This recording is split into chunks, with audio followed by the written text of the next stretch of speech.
Assalomu alaykum. Efirda kun yangiliklari. Hurmatli Shavkat Miromonovich, o'zbekistonliklar kasallikdan o'lib ketmoqda. Iltimos yordam bering. Bu yerda hozir o'zbek muhojirlari shunday og'ir ahvolda qolishdi.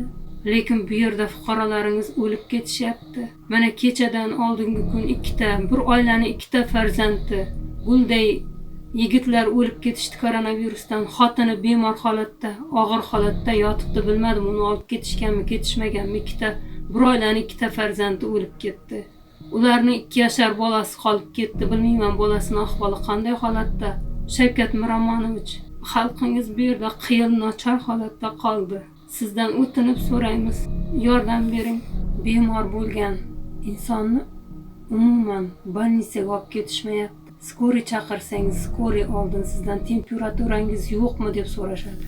Temperaturam bor desa, koronavirus emasmisiz deydi. Koronavirus bo'lsa umuman uni olib ketishmayapti ham, davolashmayapti ham. Lekin bu yerda muhojirlarimiz shu patent to'lab, yana nima? Страховой polis to'laymiz. Ularni qancha milliard pul kiradi bularning kissasiga.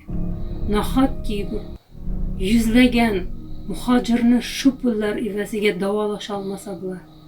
Hatto yaqinlashmasyapti ham vobshe. Nima qilishimiz bilmay qoldik. Hozir men o'g'lim og'ir ahvolda больницада yotibdi. Uni ham tasodifan случайно yuborib qoldik больницаga. Bo'lmasam kelishmasdi ham, olib ketishmasdi ham. Unga hozir u yerda umuman muolaja qilishmayapti. Borgan kuni 2 kun reanimatsiyada yotdi, reanimatsiyada.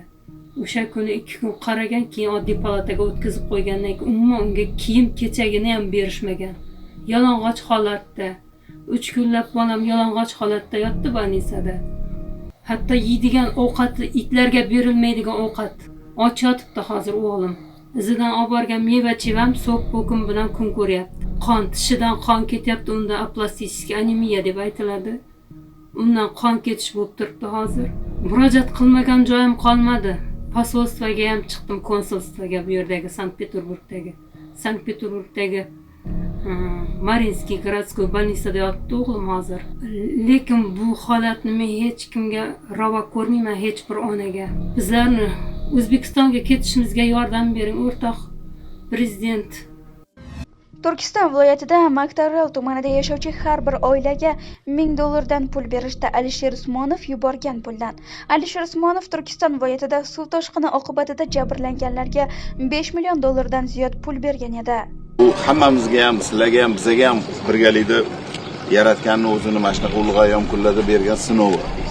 Uni endi birgalikda hammasini hal qilamiz, muammolarni hal qilamiz degan niyatda mana hurmatli Asqar Uzoqboyev bilan birga ketdik.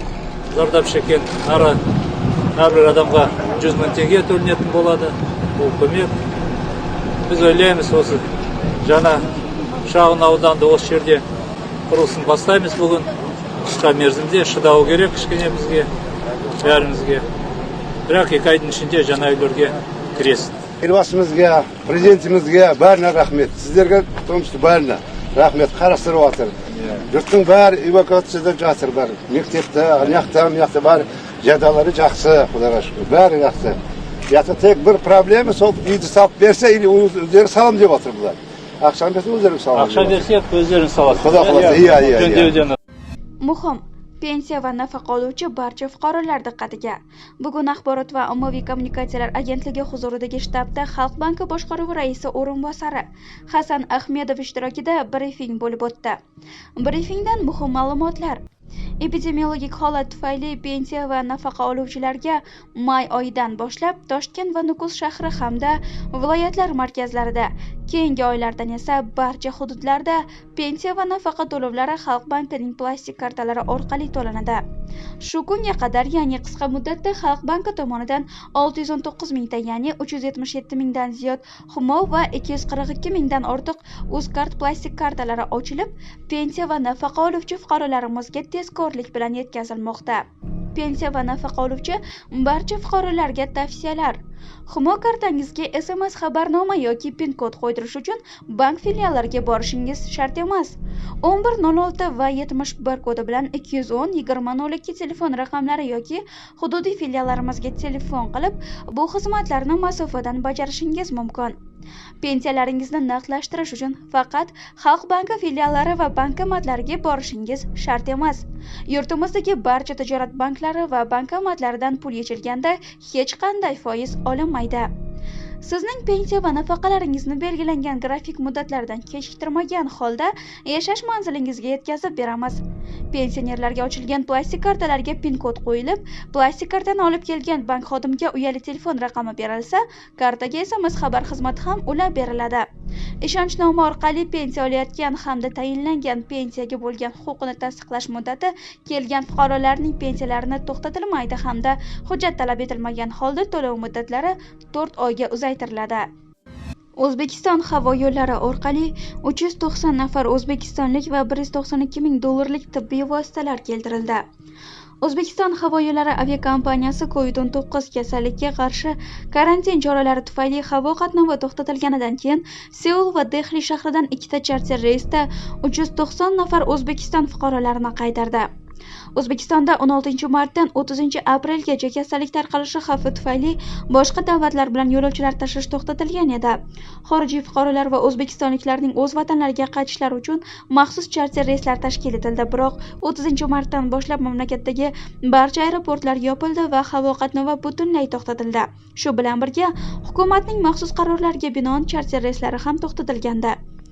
O'zbekiston havo yo'llari Seul va Dehlidan Toshkentga maxsus charter reyslarni amalga oshirdi. Ular orqali 390 nafar O'zbekiston fuqarolari qaytib kelishdi, deb yozadi RIA Novosti aviakompaniya vakiliga tayanib. Barcha kelganlar COVID-19 sanitariya-epidemiologiya nazorati qoidalariga muvofiq 2 hafta davomida maxsus muassasada karantin ostiga olinadi, deydi manba. Dollarning rasmiy kursi ko'tarildi. O'zbekiston Respublikasi Markaziy banki xorijiy valyutalarning so'mga nisbatan yangi qiymatini belgiladi. Unga ko'ra 12 maydan e'tiboran valyutalar kursi quyidagicha: 1 AQSh dollari 10.137 so'm 20 tiyinni tashkil etib, o'tgan haftadagi kursga nisbatan 7 so'm 81 tiyinga qimmatlashdi. 1 yevro kursi 10.998 so'm 72 tiyinga baholanib, 136 so'm 39 tiyinga arzonlashdi. Rubl kursi o'tgan haftaga nisbatan 3 so'm 46 tiyinga qimmatlashdi. Xususan 1 rubl 138 so'm 26 tiyin etib belgilangan. Valyuta qiymatini belgilash chog'ida O'zbekiston Respublikasi Markaziy banki mazkur valyutalarni ushbu qiymatda sotish yoki sotib olish majburiyatini olmagan. O'zbekistonda kasallikdan sog'ayganlar 1982 nafarga yetdi. 11 may kuni Toshkent shahridagi davolash muassasalarida 36 nafar hamda Sirdaryo viloyatida 1 nafar kasallik infeksiyasiga chalingan bemor butunlay sog'aydi va reabilitatsiyaga kuzatildi. Toshkent shahrida tuzalganlarning 26 nafari Toshkent shahridan, 4 nafari Farg'ona viloyatidan, Namangan va Toshkent viloyatlaridan 2 nafardan, Qoraqalpog'iston Respublikasi va Jizzax viloyatlaridan 1 nafardan. Ulardan 26 nafari kasallik infeksiyasiga chalinganlar bilan muloqot orqali kasallikni yuqtirib olgan. 7 nafari Rossiyadan, 3 nafari esa Qozog'istondan kelgan va karantinga olingan. Kasallik infeksiyasi aniqlangan shifoxonaga yotqizilgan. Bemorlardan 28 nafari erkak, 8 nafari ayol. 8 yilgacha qamoq. Yer uchastkasini noqonuniy olib qo'yish uchun jazo kuchaytirildi. Ma'lumki, bugun 11 may kuni Oliy Majlis Senatining 4-yalpi majlisi bo'lib o'tyapti. Majlisda senatorlar tomonidan yer uchastkalarini noqonuniy olib qo'yganligi uchun javobgarlik kuchaytirilganligi munosabati bilan O'zbekiston Respublikasining ayrim qonun hujjatlariga o'zgartirish va qo'shimchalar kiritish to'g'risidagi O'zbekiston Respublikasi qonuni ham ko'rib chiqildi. Qonun bilan Jinoyat kodeksi, Jinoyat protsessual kodeksi, shuningdek, Ma'muriy javobgarlik to'g'risidagi kodeksiga o'zgartirish va qo'shimchalar kiritilmoqda. Jinoyat kodeksi yer uchastkalarini olib qo'yish tartibini buzish uchun javobgarlik belgilangan 5 qismdan iborat 1731 moddasi bilan to'ldirilmoqda. Ushbu moddaning 1-qismiga ko'ra yer uchastkalarini olib qo'yish tartibini buzish, shunday harakatlar uchun ma'muriy jazo qo'llanilgandan keyin sodir etilgan bo'lsa, bazaviy hisoblash miqdorining 200 baravaridan 250 baravarigacha miqdorda jarima yoki 300 soatdan 360 soatgacha majburiy ishlar yoxud 2 yilgacha axloq tuzatish ishlari bilan jazo belgilash nazarda tutilmoqda. Moddaning 2-qismida esa javobgarlikni og'irlashtirilgan holatlar ko'rsatilgan bo'lib, yer uchastkalarini olib qo'yish tartibini buzish, olib qo'yilayotgan yer uchastkasidagi bino, boshqa imorat, inshoot yoki dov-daraxtlar yoxud ularning qismlarini, zararning o'rni mazkur mol-mulkning bozor qiymati bo'yicha oldindan va to'liq qoplamagan holda buzib tashlashga sabab bo'lsa, shunday harakatlar uchun ma'muriy jazo qo'llanilgandan keyin yoki ancha miqdorda zarar yetkazgan holda sodir etilsa, muayyan huquqdan cheklangan holda 3 yilgacha ozodlikdan mahrum qilish bilan jazolanadi.